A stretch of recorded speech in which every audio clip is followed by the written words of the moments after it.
SIR special intensive revision పై తెలంగాణ రాజకీయాలు వేడెక్కుతున్నాయి. ఓటర్ల జాబితా ప్రత్యేక సవరణ ప్రక్రియపై కాంగ్రెస్, బీఆర్ఎస్, ఎంఐఎం పార్టీలు అభ్యంతరాలు వ్యక్తం చేస్తుండగా బీజేపీ మాత్రం ఎదురుదాడి ప్రారంభించింది. ఇది ఎన్నికల సంఘం నిర్వహించే రాజ్యాంగబద్ధమైన ప్రక్రియ అని, ఇందులో కొత్తగా ఏమీ లేదని కమలం పార్టీ చెబుతోంది. దేశవ్యాప్తంగా గతంలో కూడా పలు దఫాలు ఇలాంటి ప్రత్యేక ఓటర్ల జాబితా సవరణ కార్యక్రమాలు నిర్వహించారని బీజేపీ నేతలు గుర్తు చేస్తున్నారు. మరోవైపు ఓటర్ల జాబితా శుద్ధి ప్రక్రియపై వస్తున్న అభ్యంతరాలను రాజకీయ కోణంలో చూస్తున్న బీజేపీ దొంగ ఓట్లు తొలగిపోతాయనే భయంతోనే ప్రతిపక్ష పార్టీలు విమర్శలు చేస్తున్నాయని ఆరోపిస్తోంది. అలాగే పాత బస్తీలో రోహింగ్యాలు, బంగ్లాదేశీలకు సంబంధించిన ఓట్లు ఉన్నాయంటూ ఆరోపణలు చేస్తూ వాటిని పరిశీలించాలని డిమాండ్ చేస్తుంది.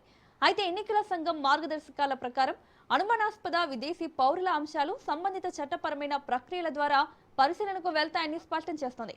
ఇక తెలంగాణలో జూన్ చివరి నుంచి ప్రారంభం కానున్న ఎస్ఐఆర్ ప్రక్రియ రాజకీయంగా ఇంకెంత చర్చకు దారితీస్తోందో చూడాలి.